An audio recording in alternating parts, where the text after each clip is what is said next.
Garantisadong solusyon at aksyon ang handog sa iyo ng bagong Pilipinas Presidential Action Center. Sundin lang ang mga sumusunod para makakuha ng appointment. Para sa wala pang eGov.ph app account, panoorin ang video para malaman kung paano gumawa ng account. Kung meron ng account sa eGov.ph app, mag-login dito.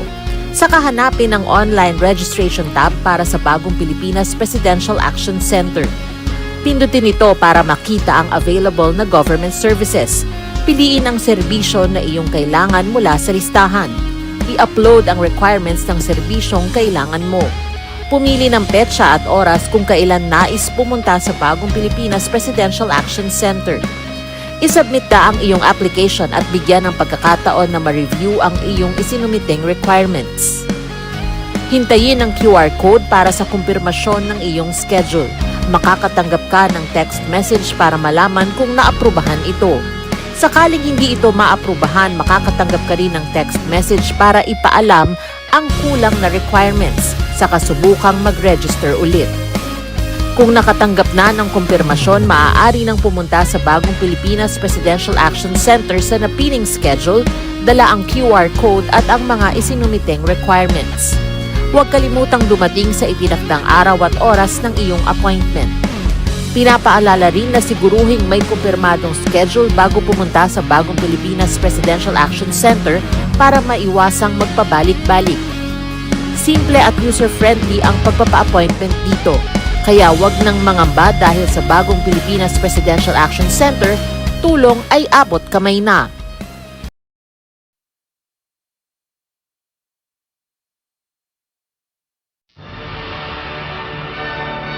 From the Presidential Palace, Manila, Dateline, Malacanang.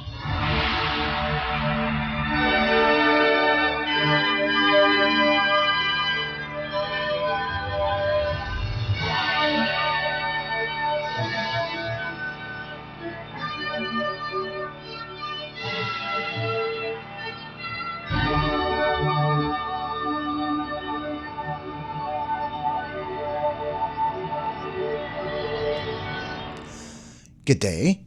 This is Dateline Malacanang. Philippine President Ferdinand R. Marcos Jr. will be heading to the Science City of Muñoz, Nueva Ecija Province on Monday to attend several engagements involving development to the agriculture sector and helping farmers. The President will first witness the turnover of 16 mobile soil laboratory units and engage with the 50th Gawad Saka National Awardees. A mobile soil laboratory is a 10-wheeler truck that has complete modern equipment and facilities for analyzing 44 chemical, physical, and microbiological parameters of soil and water. The Gawad Saka, on the other hand, is a yearly award given by the Department of Agriculture or DA since 1970 to recognize and honor dedicated individuals, groups, and institutions in the field of agriculture. From here, the Chief Executive will attend the inauguration and turnover of a rice processing system and distribution of farm machineries in Franza Town. The Rice Processing System 2 facility is a modern facility comprising a unit of multi-stage rice mill and 2 units of mechanical dryers.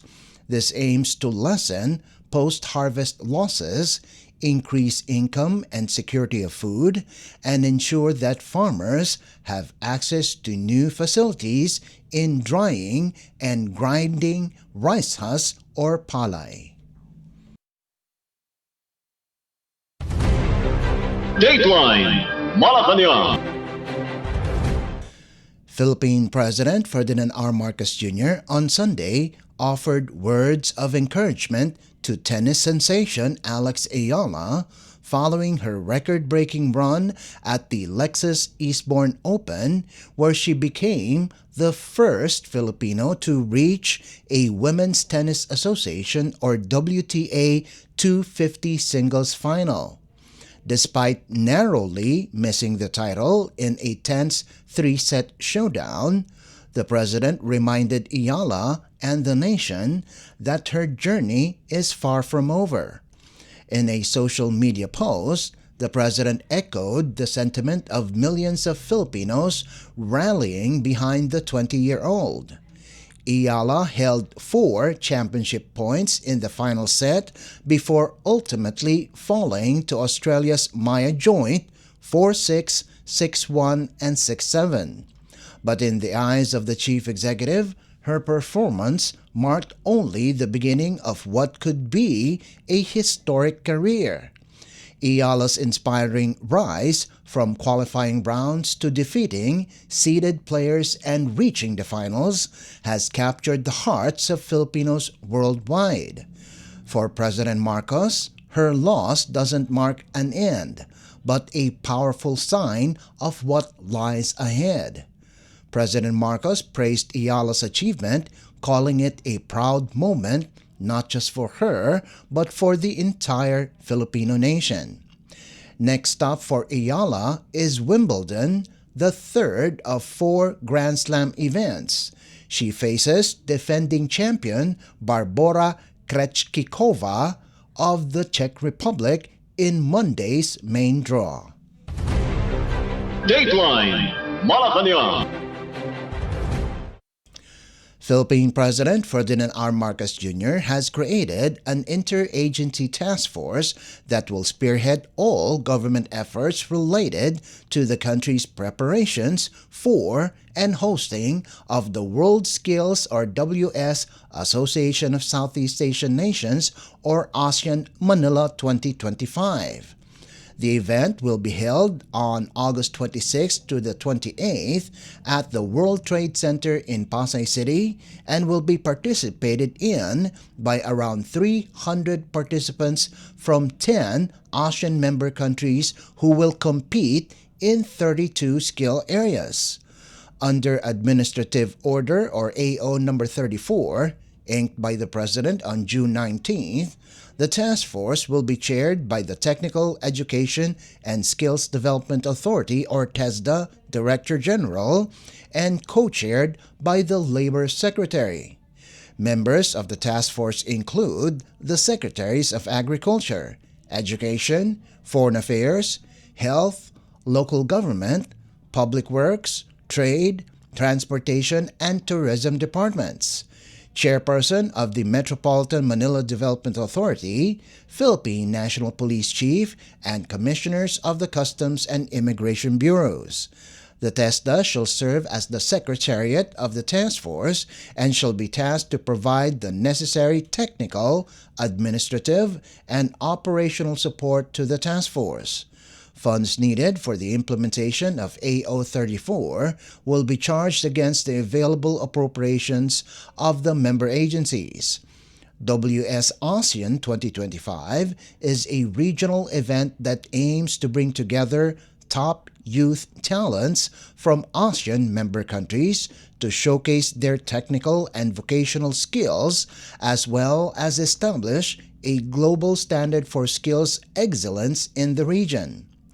The skill areas cover 6 different sectors: information and communication technology, construction and building technology, creative arts and fashion, manufacturing and engineering technology, social and personal services, and transportation and logistics. Local government units and the private sector are encouraged to cooperate and participate in the preparation and hosting of WS ASEAN 2025. Dateline Malacanang. Malacanang over the weekend announced that Philippine President Ferdinand R. Marcos Jr. has designated former Philippine Basketball Association or PBA chairperson Patrick Gregorio as the new head of the Philippine Sports Commission or PSC. Executive Secretary Lucas Bersamin confirmed in a text message that Gregorio will be replacing Richard Bachman, a former PBA player who was appointed to the top PSC post in December of 2022. Bersamin did not divulge as to when Gregorio, currently president of the Philippine Rowing Association, would assume his new stint. Malacanang did not release a copy of Gregorio's appointment paper. Gregorio also served as executive director of the Basketball Association of the Philippines, now Samahang Basketball ng Pilipinas, and governor of Talking Text in the PBA, where he was chair in the 40th season from 2014 to 2015. On the corporate side, he is head of Lanco Lifestyle Ventures, which oversees the operations of Camp John Hay Legacy Hotels. Dateline Malacanang. In other news, the Department of Migrant Workers, or DMW, on Saturday said 6 Filipino workers from Iran arrived at the Ninoy Aquino International Airport Terminal 3 in Pasay City. The group is the first batch of Filipinos repatriated from Iran following its conflict with Israel that started on June 13th and ended with a ceasefire on June 24th. 5 of the overseas Filipino workers were employed as shrimp hatchery technicians in Iran. The other one is a domestic worker based in Dubai, United Arab Emirates, who had accompanied her employer to Iran as a tourist. They were welcomed by Overseas Workers Welfare Administration, or OWA Administrator Patricia Yvonne Kaunan, Department of Foreign Affairs or DFA Undersecretary Eduardo De Vega, and DMW Assistant Secretary Venecio Legaspi, along with medical workers and a social welfare officer from the Department of Social Welfare and Development or DSWD. The repatriation was made possible through the efforts of the Philippine Embassy in Tehran, led by Ambassador Roberto Manalo, in close coordination with the DMW and OWA. Upon arrival, the workers received financial assistance from DMW, OWA, and DSWD, and were provided with food and medical services by the airport medical team. OWA will provide temporary hotel accommodations and domestic flights back to their home provinces. In line with the directive of President Ferdinand R. Marcos Jr., the repatriated workers will continue to receive reintegration assistance from the government. Dateline Malacanang. Malacanang said Presidential Communications Office or PCO Acting Secretary Jay Ruiz is still in office, dispelling rumors about reorganization in the agency. In a briefing, Palace Press Officer Claire Castro said Secretary Jay remains to be the acting secretary of PCO, adding that if there are rumors, none of them has reached their office. President Ferdinand R. Marcos Jr. reappointed Ruiz as acting PCO secretary after the latter's ad interim appointment was deemed bypassed by the Commission on Appointments or CA when Congress adjourned Sine Die on June 13th. The CA was scheduled to deliberate on Ruiz's appointment on June 3rd but deferred it due to lack of time. President Marcos earlier directed Ruiz to continue his work as head of the PCO despite the CA's failure to tackle his appointment. Ruiz thanked the president for his continued trust and confidence in him following the decision to reappoint him.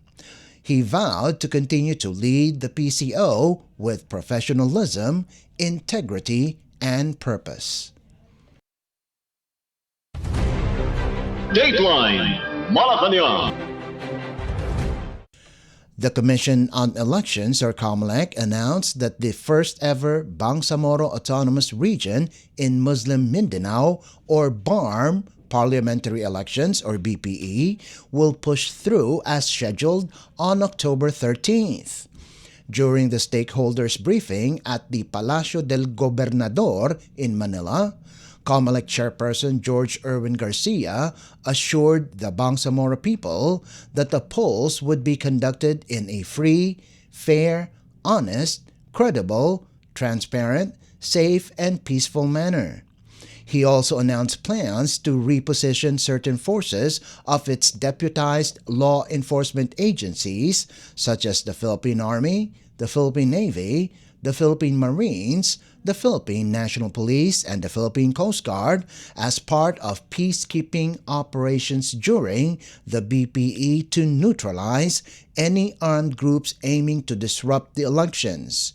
Garcia called on the Bangsamoro people to exercise their constitutional right of suffrage and vote for the members of the first Bangsamoro Parliament in October.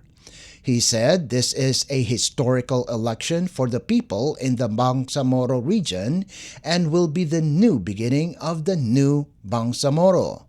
The poll body earlier said they are looking to start the printing of more than 2 million official ballots in August.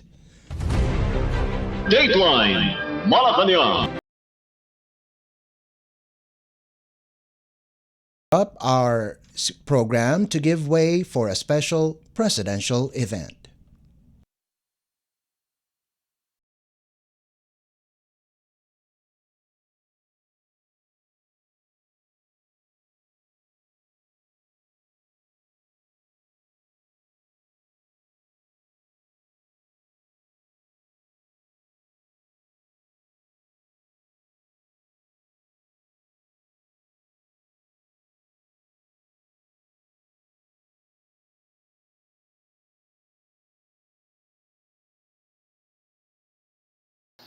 I asked the President kung pwede siyang mag-entertain at 2 to 3 questions. So, sabi naman ni ating Presidente, yes, gusto niyang marinig yung mga ilang ng ating mga farmers. So, please. Ayan, bukas at tumatanggap ang ating pong Pangulo ng mga katanungan. Magandang umaga sa inyo lahat. Una-una, meron akong mikropono. Magandang umaga sa inyo lahat. At unang-una, congratulations sa ating mga sikat na mga magsasaka at mangingisda. At dahil kayo yung nagbubuhay sa ating lahat ng ating kababayan at kayo ang pinakamagaling na nagsasaka at nangingisda. Kaya congratulations sa inyo lahat. Maraming salamat sa inyong sakripisyo. Alam namin, ang buhay ng mangingisda, ang buhay ng mga magsasaka ay hindi madali at napakahirap para lamang makapaghanap buhay, maipakain hindi lamang ang ating mga pamilya kung hindi pinapakain ang buong Pilipinas. Kaya't kami naman sa pamahalaan ay kinikilala namin na ang halaga ng kontribusyon ng ating mga magsasaka at saka ating mga mangingisda. Kaya ito'y maliit lang na pagkikilala sa inyong kontribusyon sa progreso ng bawat Pilipino at ng buong Pilipinas. Maraming salamat sa inyong trabaho, sa inyong sakripisyo, sa inyong patuloy na pagmamahal sa ating mga kapwa Pilipino at sa Republika ng Pilipinas. Thank you po sa inyong lahat. At ngayon po ay bukas at tumatanggap. Para naman pagandahin pa ang inyong maging production, kakatapos na nagdala kami rito, nakita nyo siguro, yung 16 na soil laboratory na mobile soil laboratory. Ito, ang inuna namin itong mobile soil laboratory at ito yung pinakamabilis na magkaroon tayo ng soil laboratory. Ito ay bawat region, magbibigay na tayo, bawat region, magtatagal siya sa isang lugar, tapos iikot para mapag-aralan kung ano na ba ang pangangailangan, ano ba ang tamang pagbigay ng ayuda, ng pesticide, lahat. At pati na kung ano na ang lagay, ano na ang sitwasyon doon sa lupa na tinataniman ninyo. para mag-maximize tayo doon dumami ang ating production. Pero pagkatapos nitong mobile soil laboratory, ay maggagawa na tayo ng permanent. Meron na tayo nasimulaan, pero sa yung Australian na sa Surigao. Meron tayo nasimulaan. Gusto namin maglagay ng permanent na soil laboratory sa bawat region. Kaya ito ay unang phase 1 pa lang, phase 1 pa lang ito. Kaya pagpatuloy natin pagpatuloy lang ang aming ginagawa para lahat ng tulong na maibigay natin sa ating mga mangingisda, sa ating mga farmer ay gagawin natin. Darating din tayo sa araw na hindi na tayo masyadong umaasa sa importation. Kaya't yun ang ating habol, yun ang magiging sign of success natin kapag talagang nabawasan na natin ng husto ang ating pagbili ng imported rice. Pero kayo ang pag-asa ng agrikultura ng Pilipinas. Kaya ulit, maraming salamat sa sakripisyo ninyo. Maraming salamat po sa ating Pangulo. At ngayon, bukas at tumatanggap po ng mga katanungan. Maaari pong banggitin ang inyong pong pangalan, organisasyon at kung taga saan po. Panatilihing Bumalik maikli talaga o tayo sa direkta ang katanungan at tukuyin kung kanino nais marinig ang kasagutan. Ako po si Geneva Ganyalon from La Union po, Region 1. Ang outstanding young farmer po. And namamayari po ng G's Daiquiri Food Processing. Ang katanungan ko po is para po sa aming mga kabataan at ako po ang boses nila ngayon. Ano po ang hakbang ng ating gobyerno para gawing kaakit-akit ang farming bilang karir po dito po sa ating Pilipinas? Siguro, alam nyo na tama yun, na bigat. Siguro, tama talaga yun kasi ang average age ng ating mga magsasaka at saka mangingisda masyado nang mataas. Dahil nga, mahirap nga ang buhay ng magsasaka. Kaya siguro yung mga nakapag-aral na, yung mga anak natin, nakapag-aral na, gusto nila nasa air condition silang opisina at medyo maginhawa. Dahil talaga ang hirap ng buhay. Nakikita namin yan sa probinsya, ang hirap ng buhay ng magsasaka. Ngunit, ang tanging sa akin palagay, at kami ni Secretary Kiko ay pinag-usapan namin ng matagal ito, paano natin pababain yung average age ng ating mga magsasaka? Kailangan natin pumasok sa mga bagong teknolohiya. Dahil yun, kailangan talaga natin para maging yung bawat hektarya natin, mas malaki ang yield, mas malaki ang ani, paano natin gagawin yun? Ang nakakaunawa at mga talagang practitioner, ng high-tech agriculture, intensive and extensive na type of agriculture, ay ang mga kabataan, silang magtuturo sa atin ng mga bagong teknolohiya. At yan, palagay ko, ay magiging interesting na yan, magiging interesante na yan para sa ating mga kabataan, para nakikita nila na hindi lamang may magandang hanap buhay naman ang magsasaka. Kahit na may kahirapan talaga ng konti, siyempre, kailangan masipag at lahat. Masipag naman ang Pilipino kahit naman yung mga bata, masipag naman talaga. Basta't may nakikita silang resulta. Kaya sa aking palagay, yun ang ating pwedeng gawin. At para sa mga mas nakakabata, ay sasabihin nila, interesante ito. At palagay ko yung sakripisyo na kailangan para pagandahin ang ating ani, ay palagay ko naman yung mga Pinoy na magiging magsasaka, ay sasabihin na worth it ito, kahit na may sakripisyo, worth it ito. At yun ang aming para kasi medyo hindi natulungan ng agrikultura ng matagal wala tayong agricultural policy masyado ng napakatagal. Kaya sasabihin ng mga bata, ba't tayo papasok diyan? Wala nang pupuntahan yan, hanggang diyan na lang yan. Kaya't ngayon, babaguhin natin lahat yan. Ngayon, may pag-asa na makikita nila mayroong pagpaganda ng kanilang hanap buhay bilang magsasaka at sila babalik sa pagsasaka. Maraming salamat po, mahal na Pangulo. At dumako naman po tayo sa ikalawang katanungan. Sir, please banggit po ng inyo pong pangalan, posisyon, organisasyon at kung taga saan po. Magandang umaga po sa atin lahat. Ako po si Mr. Ben Gahilonia po. CAPC Chairman po ng Science City of Muñoz.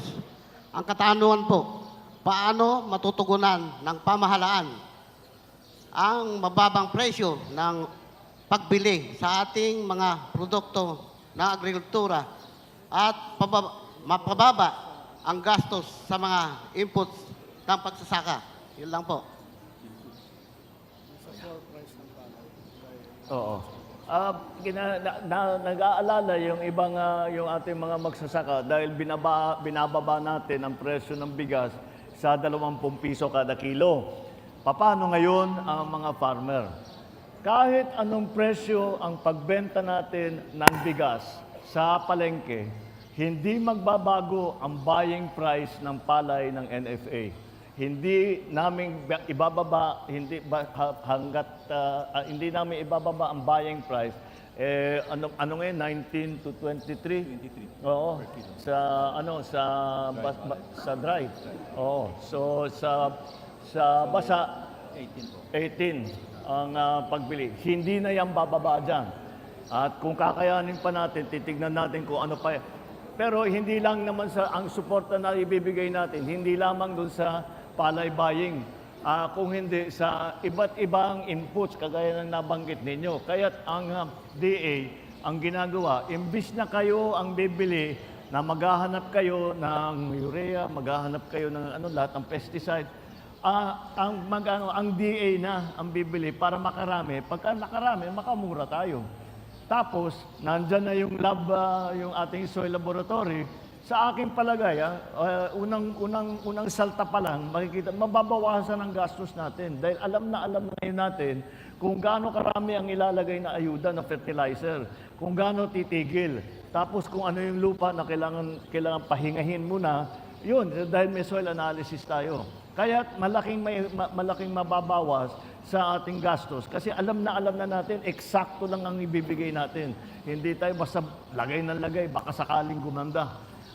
Yun ang ating ginagawa dahil wala tayong soil lab noon. Ngayon meron na tayo, makakatulong yan. So lahat ng cost para sa inputs na aming ginagawa ay makakatulong, hindi lamang sa buying price ng palay. At bukod pa ron, pwede ko na i-announce yung NFA, bibili na rin ng mais. Bumabalik talaga tayo doon sa dating trabaho ng NFA na rice and corn.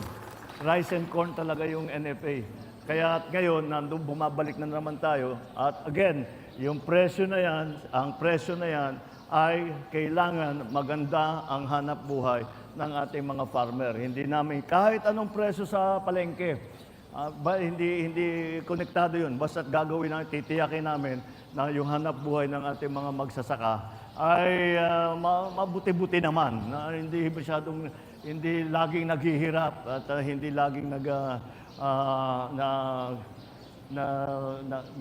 hindi lagi hinuhulaan lamang kung ano yung dapat gawin para pagandahin ang ani.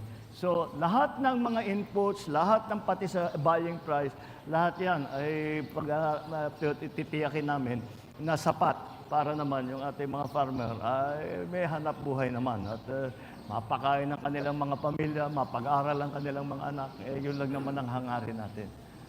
Maraming salamat po sa ating mahal na Pangulo. At dumako po tayo sa ating panghuling katanungan.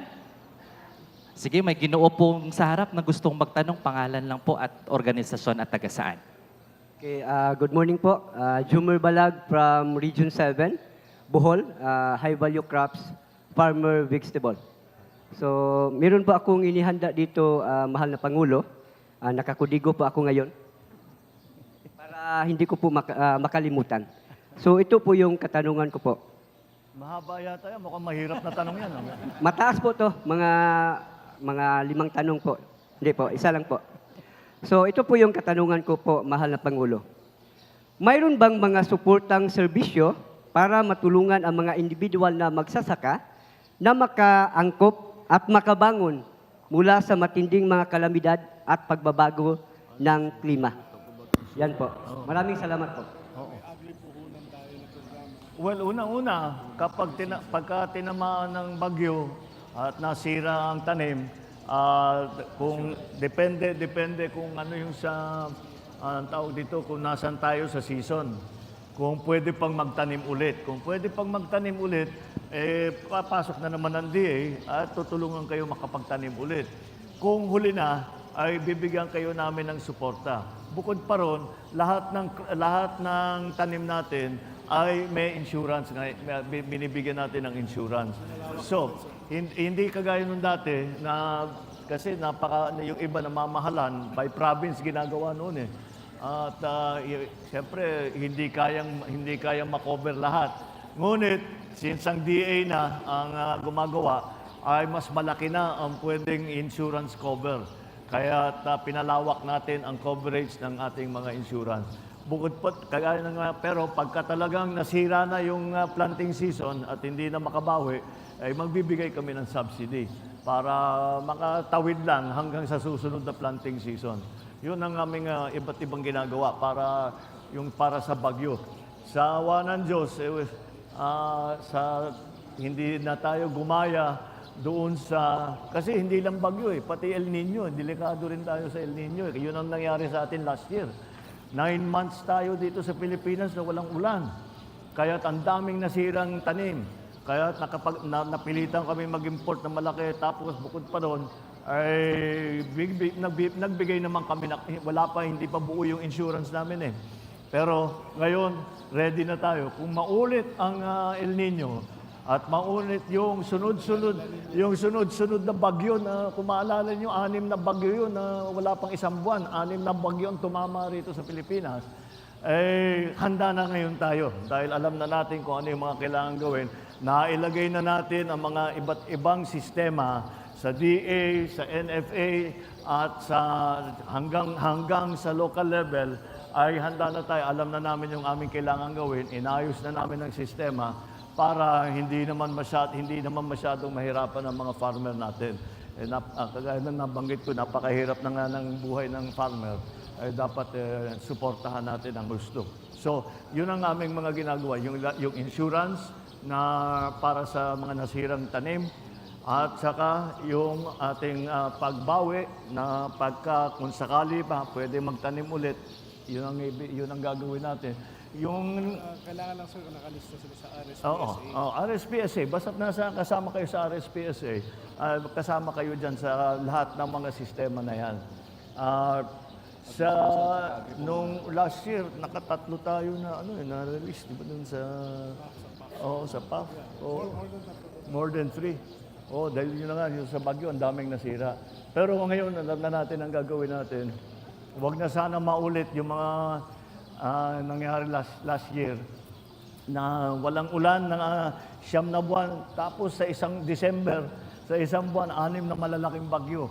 Kaya sana hindi na maulit yan. Pero kahit na maulit yan, mas ready na tayo ngayon kaysa sa nung nakarang taon.